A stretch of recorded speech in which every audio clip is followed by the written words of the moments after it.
Hello दोस्तों, नमस्कार। तो आज हम आए हैं सैनिक रेजिडेंस अकेडमी, जो आपकी आगरा देरोठा में है।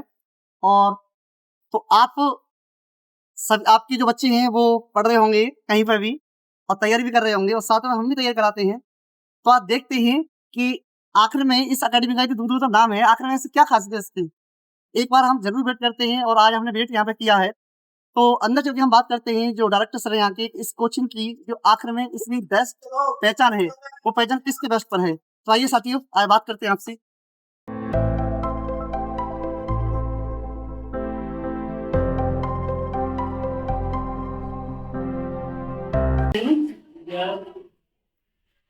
कैन सर, तो सर अपनी अकेडमी है, तो जैसे सेंट्रल अकेडमी जो अपनी जरोट में है, सागंज आगरा में। तो सर बताया गया है कि आपकी जो अकेडमी आज डेट हुई है आपके पास, तो ये बताया गया है कि आपकी अकेडमी सैनिक स्कूल, मिलिट्री स्कूल, आरएमएस की, नवोदय स्कूल, बीएचयू इनकी तैयारी कराती है। बिल्कुल सही आपने क्या बात ये सही है सर जी एकदम? बिल्कुल, हम इंडिया के टॉप मोस्ट गवर्नमेंट के अच्छा। रेजिडेंशियल स्कूल है, मिलिट्री स्कूल, सैनिक स्कूल, आरआईएमसी, नवोदय विद्यालय, इनके एंट्रेंस एग्जाम तैयारी भी कराते हैं, साथ साथ स्कूल भी कर रहे हैं। जी सर। अच्छा सर, तो मैं आपसे एक बात पूछना चाह रहा हूँ कि आपके यहाँ से, जैसे मैंने बहुत दूर दूर से सुना है कि आपके यहाँ से रिजल्ट काफी अच्छे अच्छे निकलते हैं, तो क्या ये बात सच है कि वो लोग बात बना रहे थे केवल? ना ना, बिल्कुल, ये तो 85% हमेशा रिजल्ट रहता है, 80 और 85 के बीच में। अच्छा अच्छा अच्छा। ये रिजल्ट हमेशा अच्छा ही रहता है, और इसमें कोशिश करी जाती है कि और बेहतर रिजल्ट दें। अच्छा सर, मैंने एक चीज और सुनी है कि जैसे बहुत सारी कोचिंग ऐसी हैं कि वो क्या है कि सुबह लास्ट वो 4 या 5 घंटे पढ़ाती हैं और छुट्टी कर देती है बच्चों की। मैंने एक चीज और सुनी है कि अब सुबह 8 बजे से लेकर शाम को 5 बजे तक पढ़ाई होती है प्रॉपर। क्या ये बात सच है? ना, एक्चुअली क्या है, थोड़ा सा इस समझने की जरूरत है कि 8 से 5 कोई बच्चा नहीं पढ़ सकता। जी बिल्कुल। 8 से 5 टाइम बच्चे को लिया जाता है, क्योंकि हम लोग को बच्चे को टाइम कंज्यूम सही जगह करें जी, एक सही अटैचमेंट में। जी तो क्या है कि हमारे यहाँ वैसे स्कूल की तरह से प्रेयर होती है, और प्रेयर के बाद में जो है 1 घंटे के पीरियड होते हैं जी, और सही समय पर लंच होता है। और सबसे बड़ी बात है कि जो 1 घंटे का पीरियड होता है उसमें बच्चे को सिर्फ पढ़ाया नहीं जाता। जी, जैसे हम पुराने टाइम में आप देखें, हम लोग जब पढ़े थे तो उस पर उस समय ब्लैक बोर्ड हुआ करते थे, आज व्हाइट बोर्ड होते हैं। तो क्या है, वो बोर्ड का एक इम्पोर्टेंस होती थी, श्याम पट्ट कहते थे। उस बोर्ड पे बच्चे जो टीचर्स पढ़ाते थे, पढ़ाते पढ़ाते क्वेश्चन करते थे, और ये तय करते थे कि ये इस बच्चे के समझ में आया कि नहीं आया। जी, ये एहसास कर जाते थे कि वो समझ रहा है कि नहीं हमारी बात। तो आधी समस्या तो वहीं खत्म कर देते थे। 1 घंटे का पीरियड का उद्देश्य ये रखा गया है कि आप भले ही आप 20 मिनट पढ़ाओ, पर वो पढ़ाना ही होता है कि बीच बीच में क्वेश्चनिंग करो कि हमारा बच्चा कितना सीख रहा है, जिससे कि हमारे यहाँ वीकली टेस्ट होते हैं, तो उसमें अच्छा मार्किंग अच्छी होती है। तो वीकली टेस्ट भी होते हैं सर? हाँ, वीकली अच्छा, टेस्ट क्या मंथली टेस्ट भी होते हैं? बिल्कुल होते हैं। स्टार्टिंग में आपके जो है ना, ये स्टार्टिंग में हमने बोर्ड सिस्टम बताया, ये तो चलता ही रहता है बिल्कुल। और उसके साथ अब जो आपने वीक में पढ़ा, और उसको संडे को 2 घंटे का टेस्ट होता है जी, उस टेस्ट के जो मार्क्स बच्चों को पेरेंट्स को भेजते हैं व्हाट्सएप के थ्रू जी।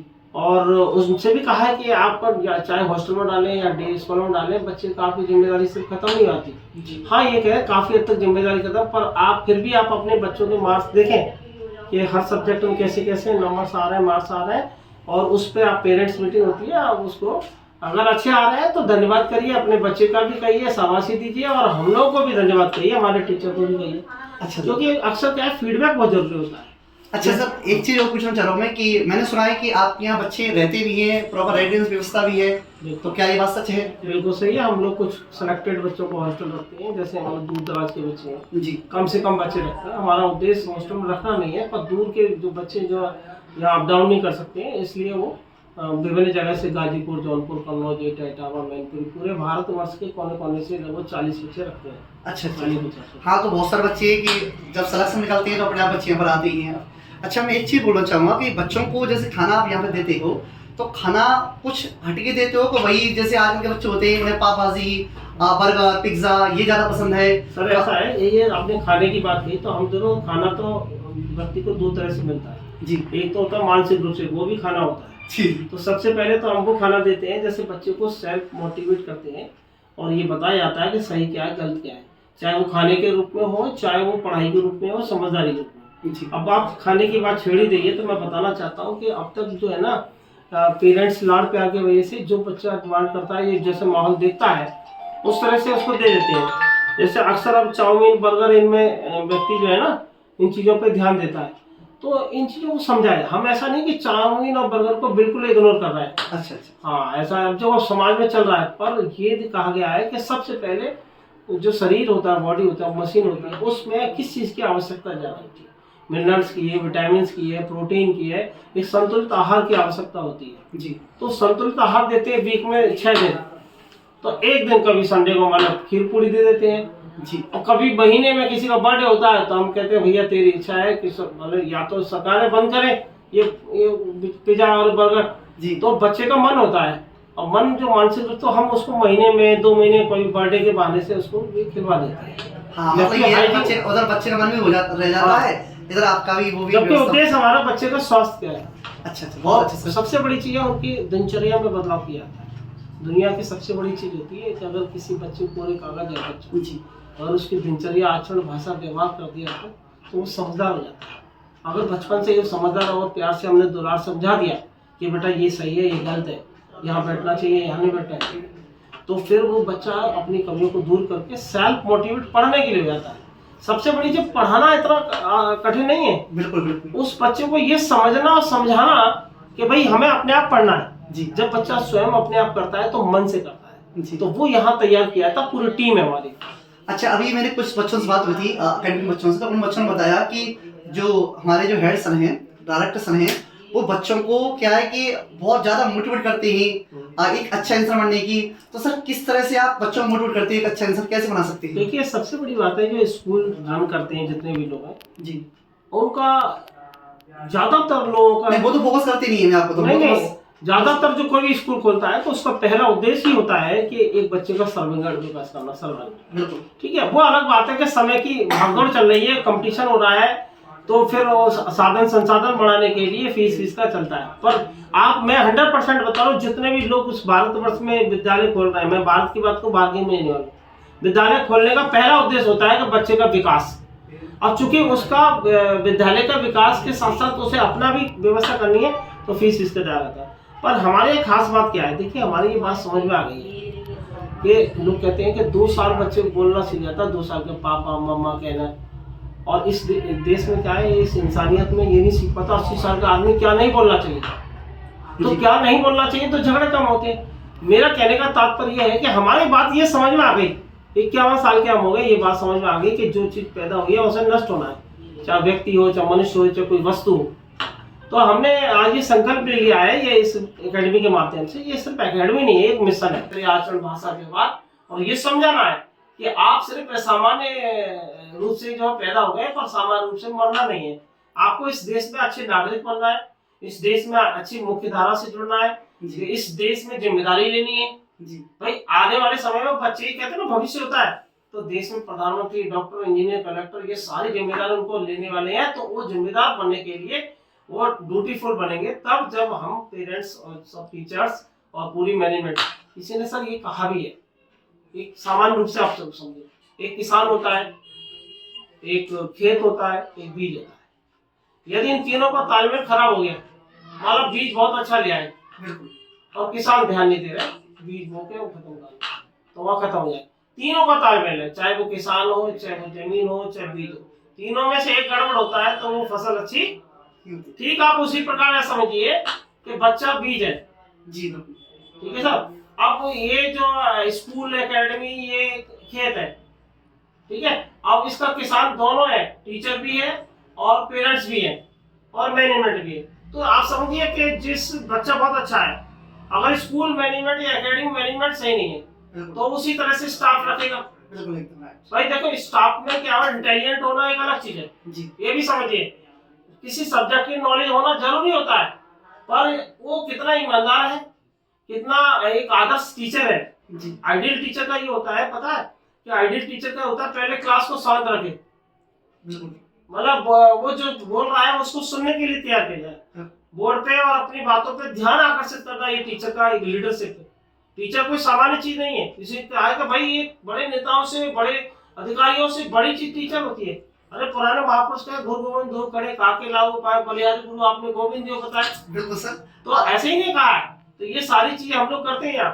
एक सिस्टम, हम लोग जिस सिस्टम को फॉलो करते हैं, हम टीचर्स हैं, मैनेजमेंट भी सिस्टम को फॉलो करता बिल्कुल है। सर। और ऐसे टीचर को सिलेक्शन किया जाता है कि भाई आप पढ़ा ही नहीं रहे, आप राष्ट्र का निर्माण कर रहे हो, बिल्कुल किसी भाग्य के निर्माता हो, देश के निर्माता हो, इस भाव से अगर पढ़ाते हैं तो निश्चित रूप से रिजल्ट आता है। नहीं, बिल्कुल मैंने बच्चों से बात की और मैंने कुछ गार्जियन से मुझे सुना है कि आप टीचर जो रखते हो वेल क्वालिफाइड भी होते हैं, प्लस दूसरी बात पढ़ाने बहुत अच्छा होते हैं, प्लस बच्चों को अच्छी अच्छी चीजें भी सिखाते हैं।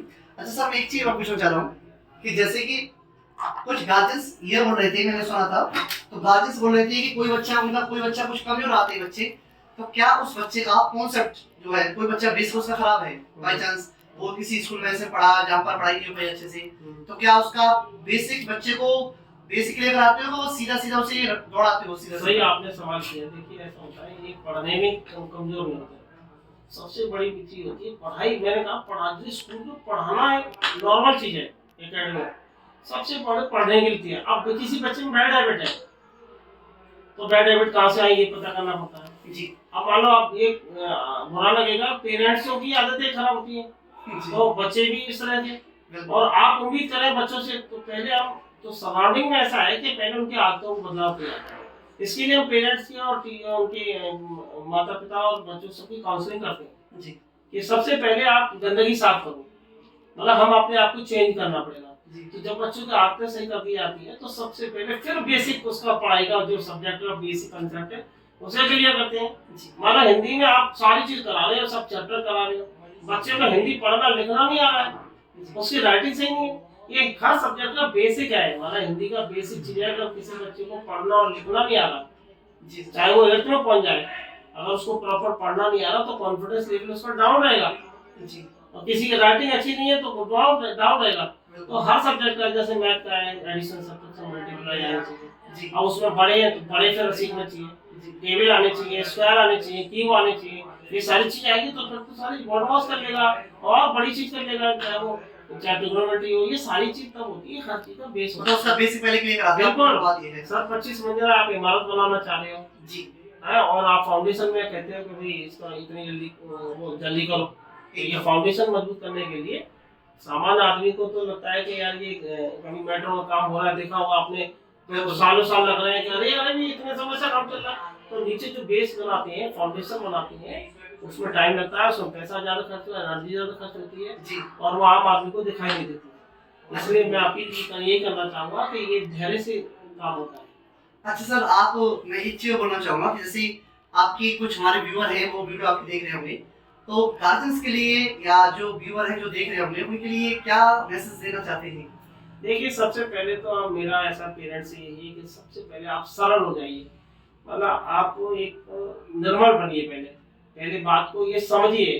देखिए आज अंतर क्या हो गया है, पहले बहुत रिगार्ड करते थे टीचर्स का, नो डाउट के टीचर भी आजकल वो है, पर भाई तो कहते हैं गुर गीलो गुर कुसकुसो, ये कहावत सुनिए, गुर गीलो गुर कुसकुसो, गुर हाट लाट, यानी गुड़ से बताया गया है कि गुड़ कई तरह का होता है, इसके साथ भी होता है, अच्छा भी होता है, गीला भी होता है, लाट वाला भी होता है। तो ऐसे टीचर का है। अब आपको ये समस्या है, टीचर को भी आपको समझना पड़ेगा, हर टीचर को हर तरह से एंगल से आप नहीं कर सकते।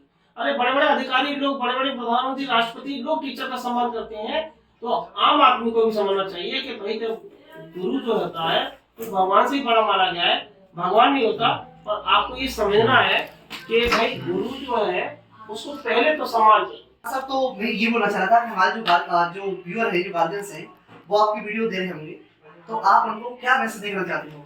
देखिए मैं तो ये कहना चाहता हूँ कि आज भी सरकारी स्कूल में भी अगर बच्चा पढ़ाओगे तो पढ़ जाएगा। शर्त ये है कि दो चीजें, आप टीचर का रिस्पेक्ट करिए, और दूसरा गवर्नमेंट से अनुरोध है कि आप टीचर को सिर्फ पढ़ाने दीजिए। आज भी सरकारी स्कूल से बच्चा पढ़ सकता है, सरकारी स्कूल में भी योग्य टीचर होते हैं, सब आयोग से भर्ती होकर आते हैं, कुछ आपके ये बीएड वगैरह करके पूरा टेस्ट क्वालिफाई करके आते हैं। तो टीचर रेस्पेक्ट चाहता है, टीचर का भी एक होता है 5 घंटे सिर्फ पढ़वाइए आप उसे, और टीचर को तैयारी करनी पड़ती है। इसलिए अगर वास्तव में तो अब प्राइवेट की बात करो तो प्राइवेट में भी है, पहले रेस्पेक्ट करिए और फिर आप निवेदन पूर्वक सारी समस्या को समाधान करिए, निश्चित रूप से आपका बच्चा पढ़ेगा। तो मैं मैसेज यही देना चाहता हूँ कि सबसे पहले आप पहचानिए, और इंस्टीट्यूट को पहचानिए, टीचर को पहचानिए, हर बात का प्यार से, करुणा के साथ में एक आराम से बात करिए, सारी चीजों का समाधान होगा। निश्चित अगर बच्चे पर हाथ रख दिया टीचर ने तो वो निश्चित रूप से बच्चा कामयाब होगा, दुनिया की ताकत बनेगी, ये मैं दावा करता हूँ। पर उसको कभी अपमानित मत करिए टीचर को, उसको आप कभी इस तरह से मत देखिए कि हम तुम्हें फीस देते हैं और ऐसे क्यों नहीं पढ़ाओगे। तो ये चीजें बच्चों में भी भाव पैदा हो जाते हैं। तो ये लास्ट में यही मैसेज है कि आप टीचर का रेस्पेक्ट करिए। Thank you. अच्छा, बिल्कुल सर, धन्यवाद सर। तो मैं आपसे सबसे मुझे वो बहुत अच्छा लगा, तो मैं आपसे ये कहना चाहूँगा, जो भी हमारे व्यूअर हैं जो वीडियो देख रहे हैं, एक बार अगर आप चाहते हैं अपने बच्चे को एक दुनिया के टॉप लेवल के स्कूल, आरएमसी कॉलेज या आरएमएस स्कूल या ऑल इंडिया सैनिक स्कूल या तैयार कराना चाहते हैं और आपका बच्चा बड़ा होकर एक लेफ्टिनेंट कर्नल बने या एक अच्छी रैंक पर पहुंचे, तो एक बार आप अपने बच्चे के साथ में जरूर वेट करें।